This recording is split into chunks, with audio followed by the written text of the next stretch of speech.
The emergency room at Mercy General Hospital buzzed with the usual late-night chaos, beeping monitors, hushed conversations, and the occasional groan of pain. But the moment Dr. Emily Carter's voice sliced through the noise, the room froze. Unbelievable. Another one thinking they can just waltz in here like they own the place. She sneered, her eyes locked onto the black woman cradling her sick child. The woman, dressed in a sleek Diane von Furstenberg wrap dress, despite the hour, didn't react. Her son's St. Albans prep sweater peeked out from under his coat, his forehead glistening with fever. Carter dramatically adjusted her mask as if shielding herself from some invisible threat. "Security, let's clear this out before we have an outbreak on our hands." The guard hesitated, glancing at the woman's Louis Vuitton Neverfull tote, the gold Rolex gleaming under the harsh lights. A few phones lifted, recording. The woman, Alicia Montgomery, shifted her son's weight in her arms. His fever had hit 103 degrees an hour ago in their penthouse overlooking Georgetown. She'd come straight from closing a multi-million-dollar merger, still in her power heels. "I need to see your insurance before we proceed," Carter announced loud enough for the entire waiting room to hear. "And it's $2,500 up front. Cash only." A construction worker in grease-stained jeans winced. An elderly man tightened his grip on his walker.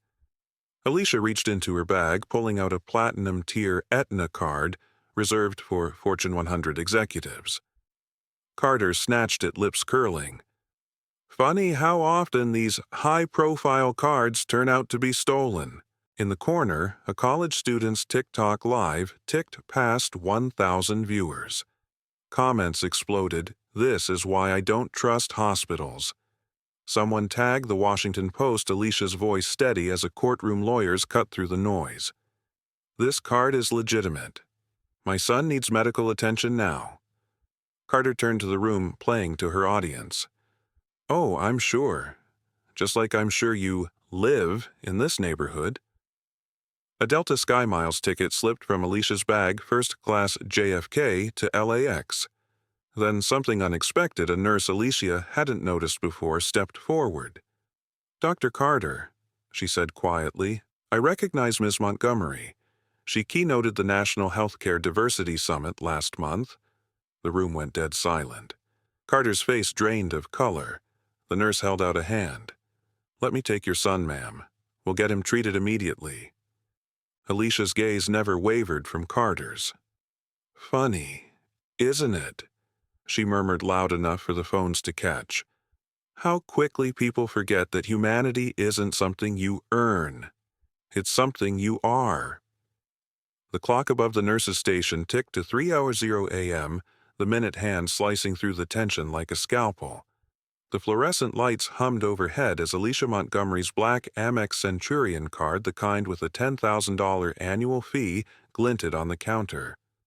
A VIP parking pass from Mercy General fluttered to the floor, unnoticed by everyone except Nurse Rodriguez, a 6-year ER veteran with a gut feeling this was about to explode. The woman's exhaustion was palpable, but her posture screamed CEO, not fraud. Meanwhile, the college student's TikTok live viewer count surged past 3,000 dollars. Hashtags like Mercy General racism and healthcare disparity were already trending across D.C. Elijah's small voice cracked as he buried his face in his mother's shoulder.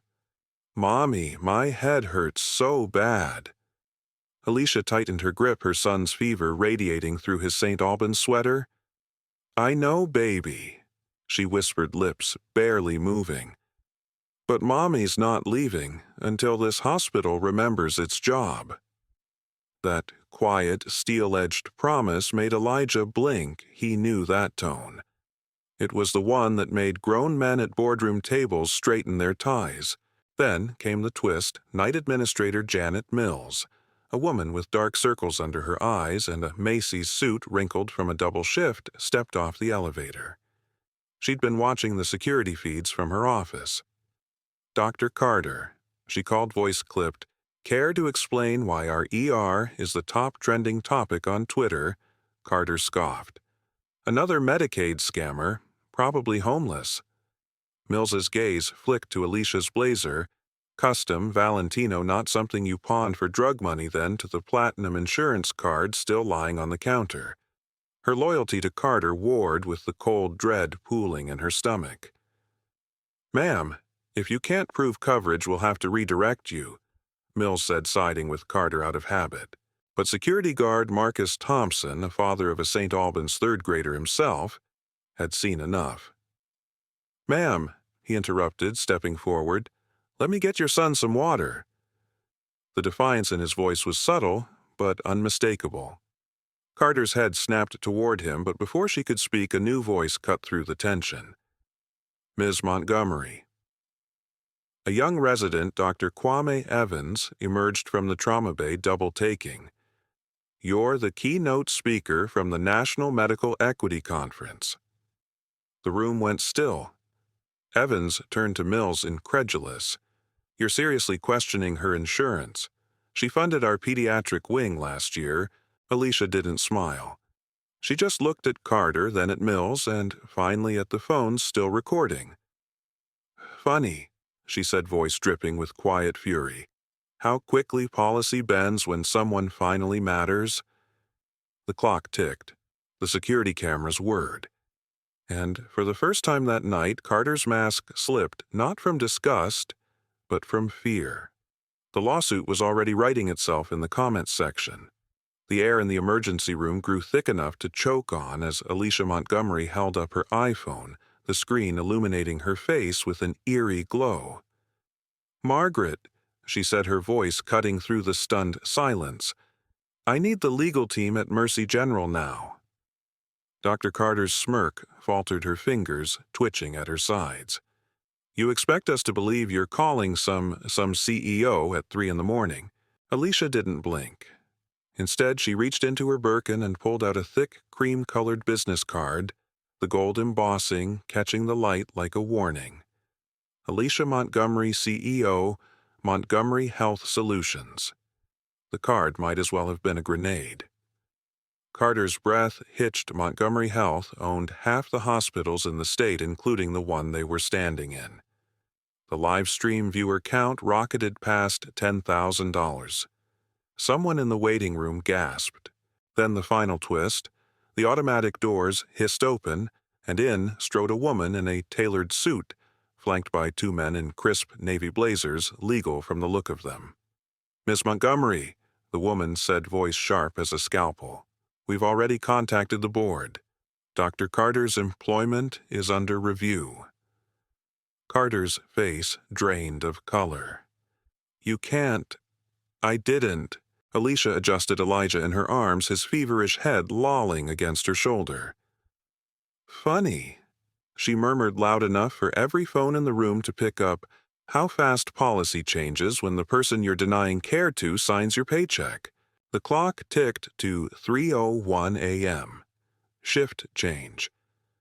And in that moment, Carter wasn't just a doctor anymore. She was a cautionary tale playing out in real time for the entire internet to see. The fluorescent lights buzzed louder as Dr. Carter's forehead glistened with sweat despite the hospital's icy air. "If I'd known who you were." Alicia cut her off with a laugh so sharp it could have drawn blood. "What, you'd have treated my son like a human being instead of trash." The TikTok live viewer count shattered, 25,000 comments exploding like fireworks. "Fire that racist bitch," and "someone call the news," flooding the screen. Then everything happened at once. Dr. Chen, his scrubs still splattered with another patient's blood, pushed through the crowd. "Mrs. Montgomery, your son needs a lumbar puncture. Now those symptoms sound like meningitis." He reached for Elijah, but Carter threw herself between them, her voice shrill. "I'm the senior attending here. I decide who gets treated." The security cameras caught it all, the way her hands shook, how her stethoscope swung wildly like a noose around her own neck. That's when the double doors burst open again. A silver-haired man in a navy suit stood flanked by hospital security, but they weren't here for Alicia. "Dr. Carter," the CEO of Mercy General said, voice trembling with fury, "you're relieved of duty effective immediately. The board has convened an emergency meeting. Alicia didn't wait. As Chen rushed Elijah toward treatment room 12, she turned to the cameras still rolling. "This isn't about me being a CEO," she said, voice cracking for the first time that night. "This is about every black mother who's ever been ignored in an ER while her child suffered. Tonight just proved what we already knew. Your racism isn't subtle. It's lethal." The clock struck the chatter 3:15 a.m. Somewhere in the hospital, Elijah finally got the care he needed. And somewhere else, Dr. Carter realized her career was over, not because she messed with the wrong powerful woman, but because the whole world saw who she really was. The emergency room had become a pressure cooker about to blow. Dr. Carter's voice cracked as she doubled down. "I've been doing this job for 25 years. I know fraud when I see it." But her words rang hollow as the live stream viewer count surged past $35,000. Channel 7's news van could already be heard screeching into the ambulance bay. Then came the moment that changed everything.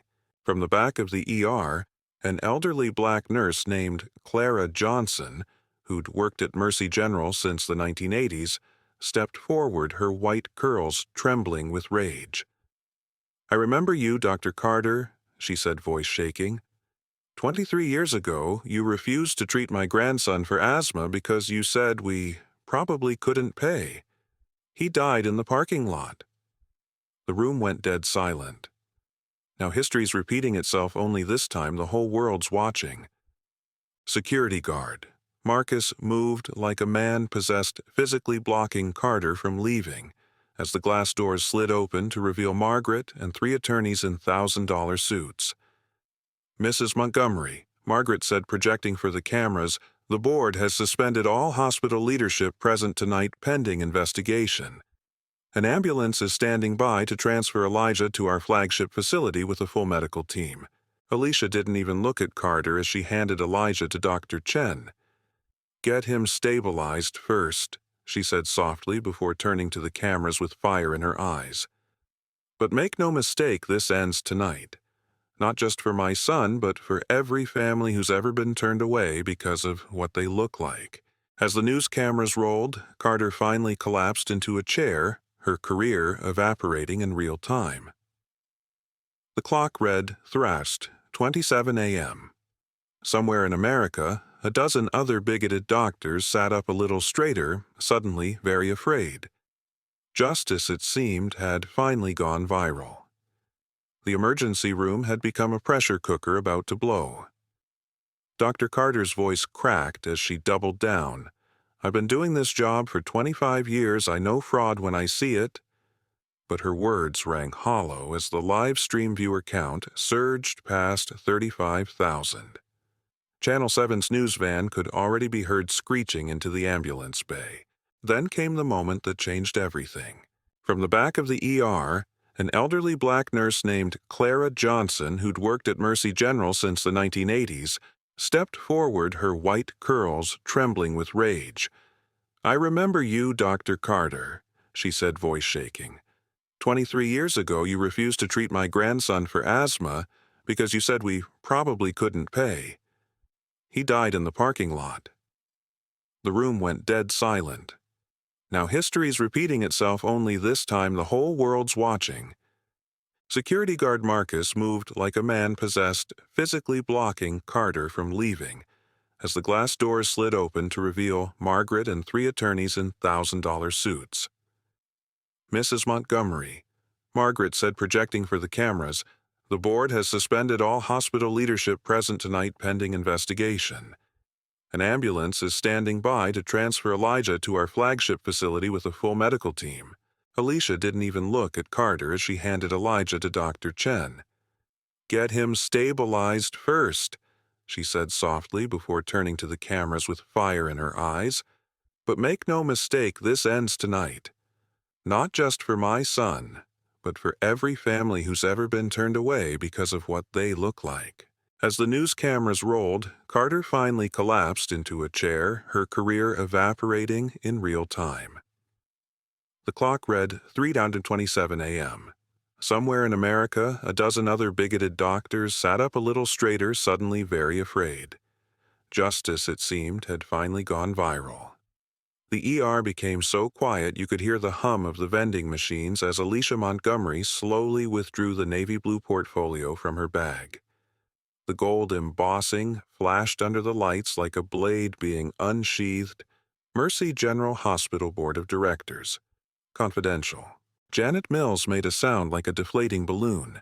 You're on the board. Alicia didn't blink. Not just on the board, Janet. I chair the committee that approved your promotion last quarter. She turned the portfolio to reveal the signature page, her own name in bold script above the hospital CEO's. Which means in about, she checked her diamond-encrusted Rolio, 30 seconds you'll be receiving a very interesting phone call. Right on cue, every administrator's phone in the ER began ringing simultaneously. The college student's live stream hit 100,000 viewers as Carter suddenly lunged forward. "You can't do this," she shrieked, but security guard Marcus caught her arm mid-reach. "Oh, I think we're past what you think I can do," Alicia said calmly, nodding toward the entrance where 2 police officers had just arrived. Not for her, but with arrest paperwork for Carter. Then came the twist no one expected. From the treatment rooms, Dr. Chen emerged holding Elijah, now hooked to an IV. "Spinal tap confirmed. It's meningitis," he announced. "But we caught it in time." The crowd erupted in relieved cheers. Alicia finally let her CEO mask slip just enough to press a kiss to her son's forehead before turning back to the cameras. "Let this be a lesson," she said, voice thick with emotion. "That child could have been anyone's. That discrimination happens every day.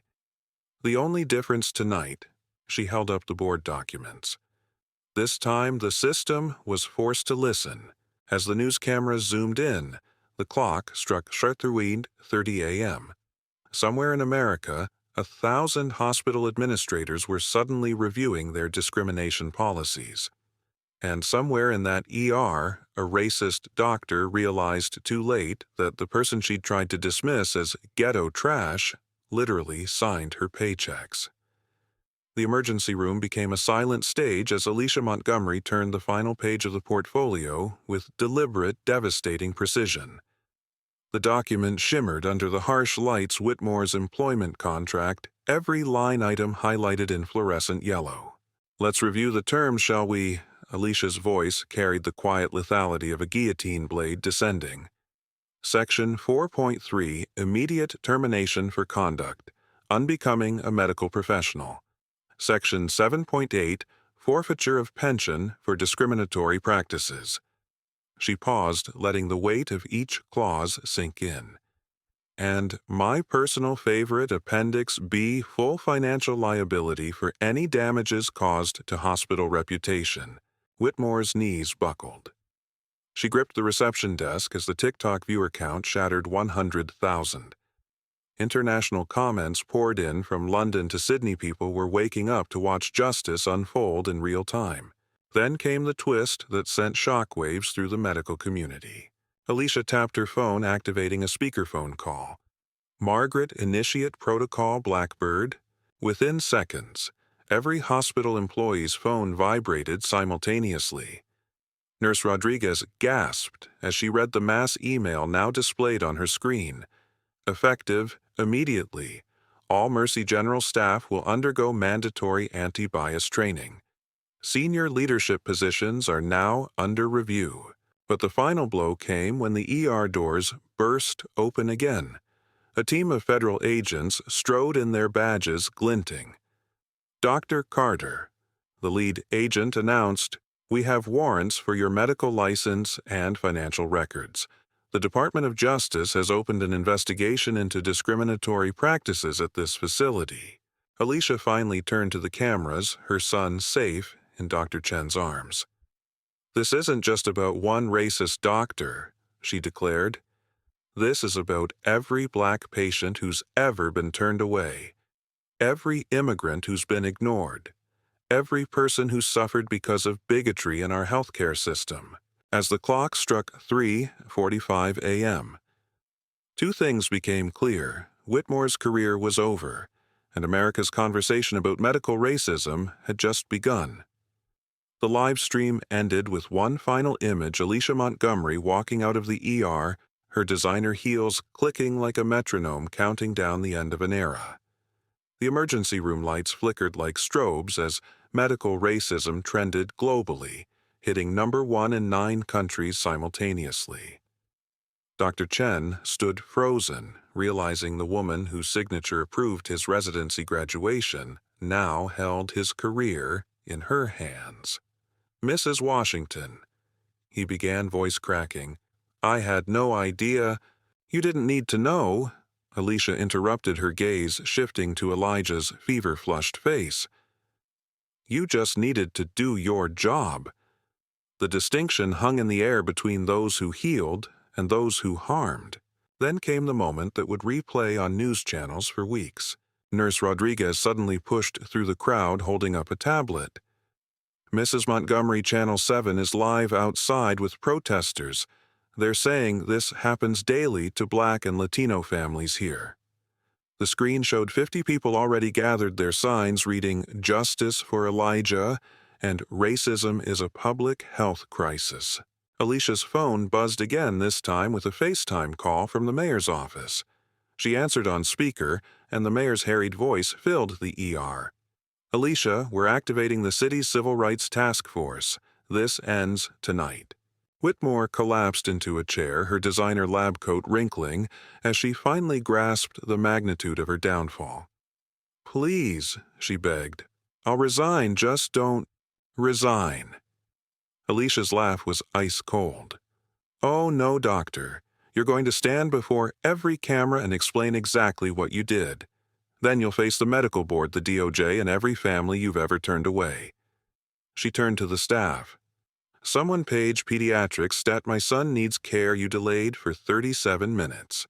As Dr. Chen rushed Elijah toward treatment, the cameras caught Alicia's final act of defiance, removing her CEO badge and placing it on the triage desk. "Effective immediately," she announced, "this hospital will undergo a full equity audit.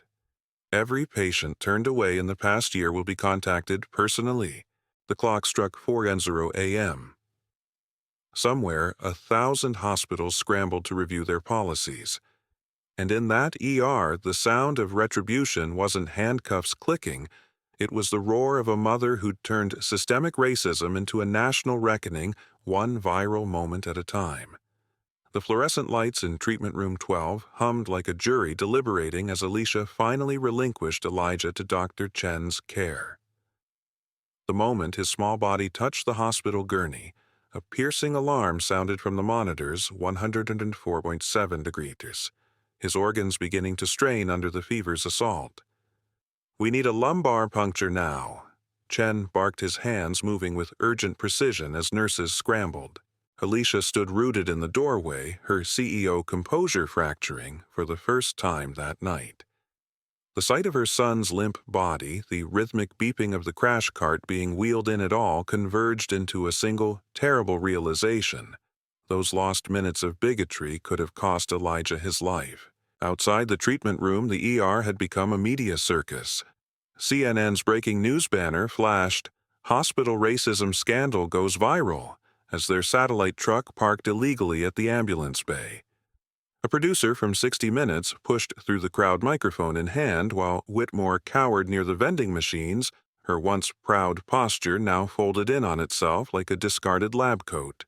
Then came the moment that would define the entire movement. Alicia's phone rang again. Not a reporter this time, but the White House operator. "Mrs. Montgomery," the chief of staff's voice boomed through the speakerphone, "the president wants to discuss healthcare equity reforms at your earliest convenience." The collective gasp from the staff was drowned out by the sudden cheer from protesters outside, their chants of "No justice, no peace," audible even through the ER's thick walls. Nurse Rodriguez appeared at Alicia's side, holding out a tablet showing the hospital's Twitter feed. Their follower count had exploded from 2,300 to 740,000 in under an hour. The top trending tweet, a video of Alicia's "Humanity Isn't Earned" speech with 1.4 million retweets. As dawn's first light crept through the windows, two realities became clear. Elijah would recover thanks to Dr. Chen's swift action, but Whitmore's career was beyond saving.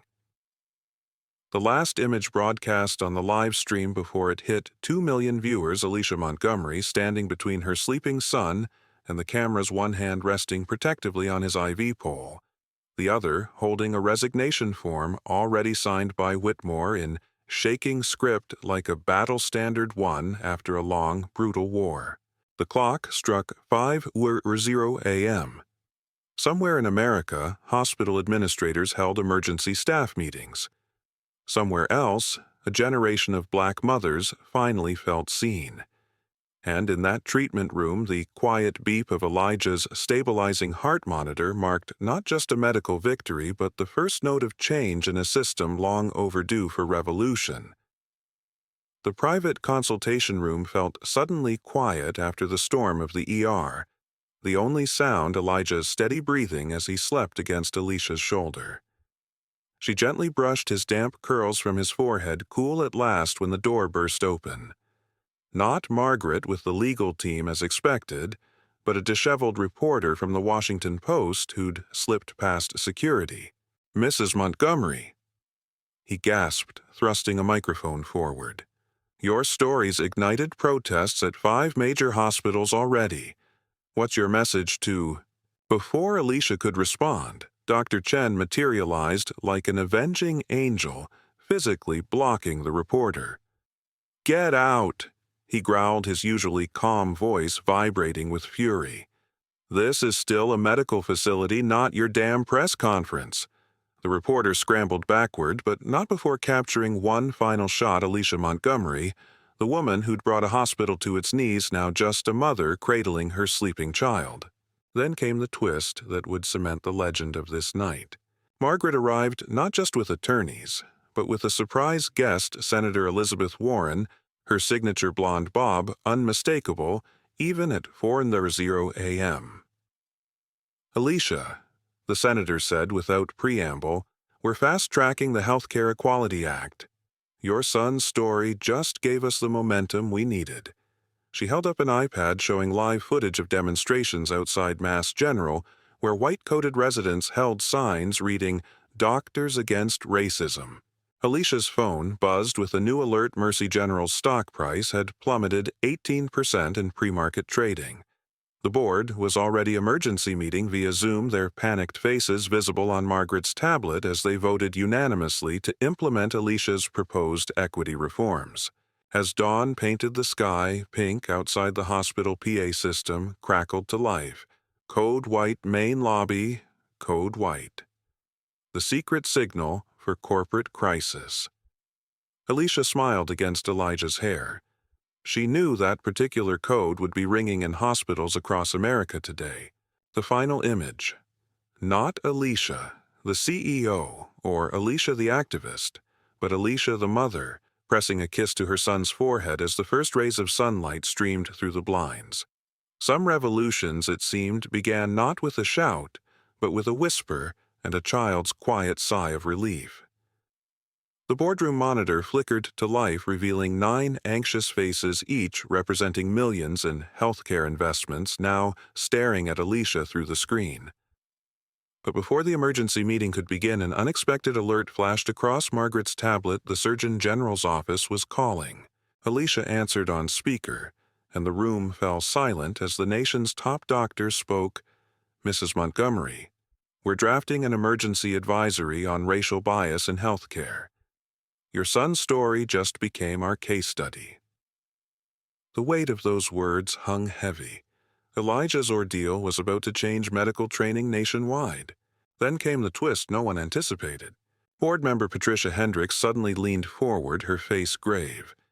"Keisha, we've just received word 3 major hospital systems have preemptively fired physicians with pending discrimination complaints. The AMA is issuing new ethics guidelines before sunrise." The dominoes were falling faster than anyone predicted. David Morrison cleared his throat, adjusting his reading glasses. "There's more." The DOJ just opened a pattern and practice investigation into Mercy General's admissions policies. They're using tonight's footage as Exhibit A. The number on his legal pad, $75 million in potential liabilities, made several board members visibly pale. Alicia studied them all, her hand resting lightly on Elijah's back as he slept peacefully nearby. "Then let's make this count," she said quietly. "Effective, immediately mandatory anti-bias training for all staff patient advocates in every ER and a public review of every denied treatment from the past 5 years." The vote was unanimous. As the screens went dark, the first rays of dawn illuminated the documents spread across the table. Not just legal briefs, but the blueprint for a healthcare revolution. Outside the window, protesters' chants of "No justice, no peace" mingled with the sound of news helicopters circling overhead. The story wasn't ending with this meeting, it was just beginning, and in a quiet corner of the room, Elijah stirred in his sleep, unaware that his feverish night had just cured a sickness far greater than his own. The hospital cafeteria's fluorescent lights buzzed like angry hornets as Whitmore's pen hovered over the resignation letter. Her once steady surgeon's hand now shook violently, leaving ink smears across the page that mirrored the stains on her career. The quiet clink of a coffee cup made her jump. It was Nurse Rodriguez sliding a steaming mug across the table without a word. Not sympathy, just witness to a downfall. Outside, the first news vans were already jockeying for position in the pre-dawn light. CNN's headline blared "Healthcare's Me Too moment," while protesters chanted beneath the windows. Inside the executive suite, Alicia Montgomery was rewriting history with bullet points for $4.2 million for AI bias detection systems, mandatory anti-racism training community oversight boards with real power. Then came the twist that would haunt hospital administrators nationwide. As the board meeting adjourned, Margaret intercepted an urgent email the Department of Health and Human Services had just announced surprise inspections at every hospital in the Mercy General network. Not in weeks, not tomorrow, today. The accompanying press release quoted Elijah's story verbatim, his feverish face, now the face of healthcare reform. Alicia's phone lit up with a notification from the New England Journal of Medicine. They wanted to publish her Washington Protocol as their lead article. Beside her, Elijah stirred in his sleep, his fever broken, but his legacy just beginning. The clock ticked past 5:00 a.m. Somewhere in America, a dozen bigoted doctors deleted offensive social media posts. Somewhere else, a black mother took a deep breath before walking into an ER, daring to hope this time might be different. And in that quiet cafeteria, the scrape of Whitmore's chair echoed like a cell door closing as she stood to face the cameras, not as a respected physician, but as the cautionary tale that would change medicine forever.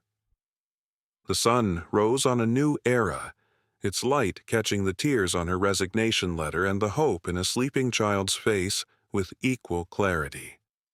The sun rose over Mercy General Hospital, its light glinting off the news vans crowding the entrance.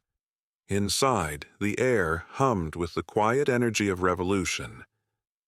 Whitmore's resignation letter lay abandoned on the cafeteria table, the ink still damp, her signature a jagged scar across what was once a distinguished career. Janet Mills sat numbly in her car, gripping the steering wheel as security deleted her keycard access behind her. 22 years of climbing the corporate ladder erased in one night. Then came the moment that would echo through medical schools for decades. Alicia Montgomery stood before the CNN cameras, Elijah now fully recovered, clutching her hand. Behind her, a team of engineers demonstrated the Washington Protocol's AI system in real time. "This technology doesn't just detect bias," she explained as the screen lit up with live data streams. "It prevents it." The algorithm flagged a doctor's tone shift, a nurse's delayed response time, microaggressions once invisible, now quantified in cold, hard data. But the real twist came when Senator Johnson joined the press conference unannounced. "As of this morning," she declared, The Senate has unanimously approved the Elijah Act mandating these reforms in every federally funded hospital. The crowd erupted. Elijah, wide-eyed, tugged his mother's sleeve. "Mommy, did I help change the rules?" 6 months later, the results spoke for themselves. Mercy General's patient satisfaction scores had skyrocketed, particularly in minority communities. The AI system had flagged over 1,200 potential bias incidents, each one addressed before harm could be done. And in a quiet corner of the ER, a new plaque hung, the Alicia Montgomery Wing for Pediatric Equity. As for Whitmore, the once proud doctor now sat in a community college classroom required by court order to attend anti-bias training alongside first-year med students. The professor played her own viral footage as a case study. Some revolutions end careers. Others redeem them.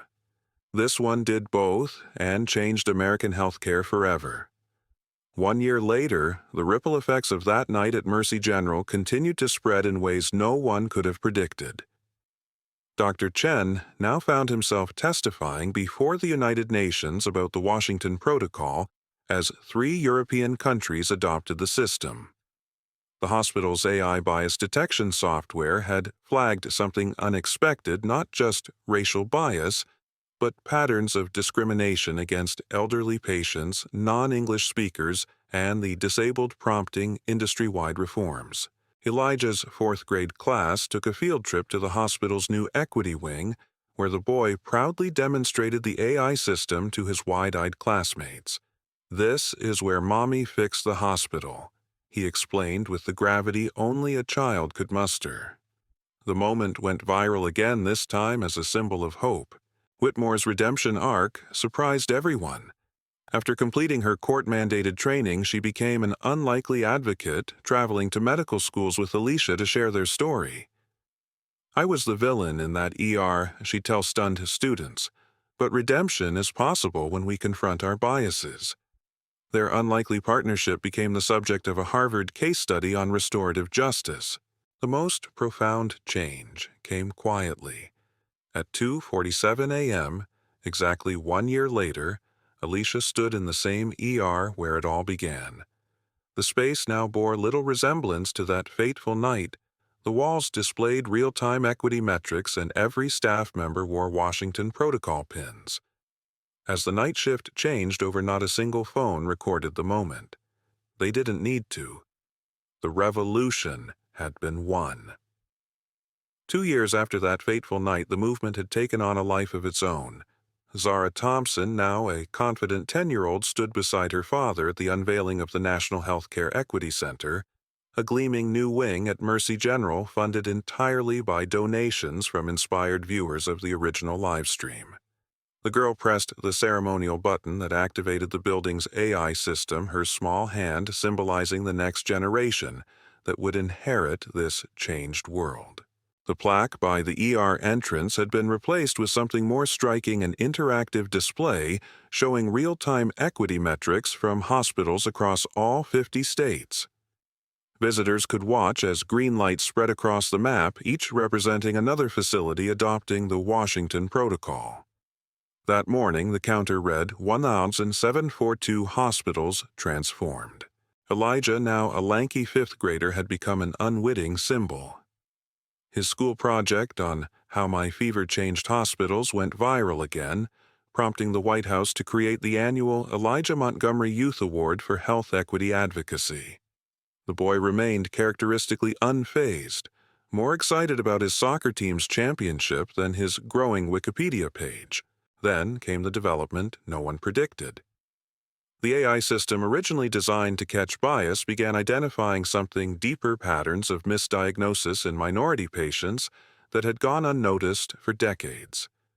Dr. Chen published groundbreaking research showing Black patients were 37% more likely to have pain underestimated. The finding that sparked medical textbook revisions worldwide. At an international health summit, Alicia shared the stage with an unlikely partner, Patricia Whitmore, now director of a pioneering bias rehabilitation program. "Accountability without redemption is just punishment," Whitmore told the crowd. But when we face our failures, we can become part of the cure. Their joint TED Talk would later become the most watched in the platform's history. Back at Mercy General, the original live stream played on a loop in the new Equity Training Center, not as a shameful relic, but as a reminder of how far they'd come and how far they still had to go. The clock on the wall, forever frozen at 2:47 a.m., served as both memorial and compass, pointing the way toward a future where no child would ever beg for care while the world watched. 3 years after that pivotal night, the movement had taken root in unexpected ways. Elijah, now a precocious 10-year-old, found himself standing beside his mother at the United Nations, where the Washington Protocol was being adopted as a global healthcare standard. As delegates from 193 nations rose in applause, the boy tugged his dress shirt collar, still more comfortable in soccer jerseys than suits, and whispered, "Mom, does this mean doctors in Africa will use our system too?" The moment, captured by photographers, became an instant symbol of hope across continents. Back home, the original ER had been transformed into the Center for Equitable Care, where medical teams from around the world came to train. The triage desk, where Whitmore had stood now, displayed an interactive hologram recounting that night's events, narrated by none other than Marcus Rivera, the college student whose live stream had gone viral. His journalism career had flourished, earning him a Peabody Award for his documentary series, Hospitals Unmasked. Then came the breakthrough no one anticipated. The AI system analyzing decades of medical data uncovered a startling pattern: Black patients with heart conditions were 42% less likely to be referred to specialists. This revelation prompted the first ever revision of the American Heart Association's treatment guidelines, a change that would save an estimated 7,500 lives annually. Whitmore, once the villain of the story, now directed the Washington Protocol Rehabilitation Program, where she trained other disciplined physicians. Her most powerful teaching tool, the unedited footage of her own downfall. "This is what bias looks like," she'd tell her students, pausing the video at the moment she'd dismissed Elijah's pain. "And this," she'd continue showing her redemption arc, "is what accountability can achieve." The movement's most poignant moment came when Zara Thompson, now 11, testified before Congress about her dream of becoming a doctor. "My daddy taught me that real heroes don't need capes," she told the assembled lawmakers, "just courage to do what's right." The resulting standing ovation lasted nearly 3 minutes. As for Alicia, she still chaired Washington Medical Group. But her proudest achievement remained the Alicia Montgomery Act legislation, requiring all medical schools to include implicit bias training. The law's passage meant that future doctors would learn compassion alongside anatomy, empathy alongside pharmacology. The original ER clock, forever frozen at 2:47 a.m., now hung in the Smithsonian's National Museum of African American History, a silent witness to the night American healthcare finally began healing itself. And every February, on the anniversary of that fateful night, hospitals across the country paused to remember not just the pain, but the progress. For in the end, Elijah's fever hadn't just broken that night, it had cured something far more pervasive. 5 years after that unforgettable night, the movement had blossomed into something even greater than anyone imagined. Marcus Thompson, now Vice President of Hospital Safety for the entire Washington Medical Group network, stood with his now teenage daughter Zara at the opening of the Center for Ethical Healthcare Leadership. The facility's walls displayed interactive timelines showing how one night of courage had sparked nationwide reform. "Dad," Zara asked, scrolling through the digital exhibit, "do you think we would have won if people hadn't filmed it?" Marcus smiled, remembering how those shaky smartphone videos had changed everything. The cameras didn't create the truth, baby girl, they just forced the world to see it. The comment section of the original viral video had become something extraordinary, a living archive of change.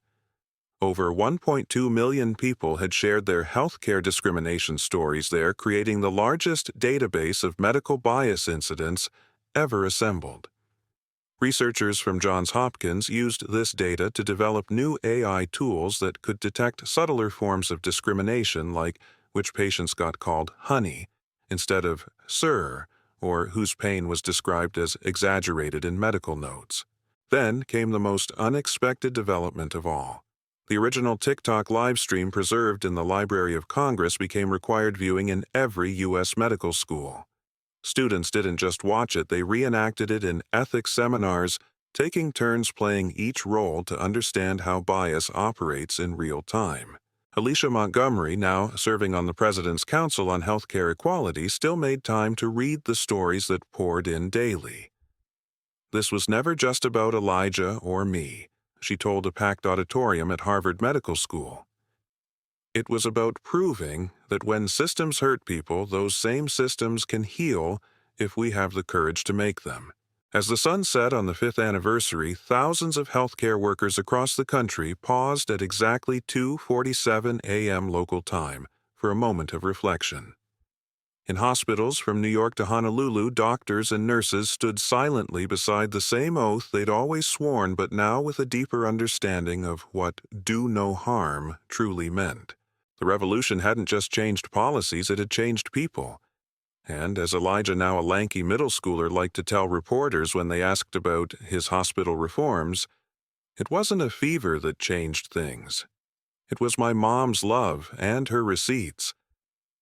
The crowd always laughed, but the truth behind his words resonated deeper than anyone expected. In the end, the most powerful force in healthcare wasn't technology or legislation.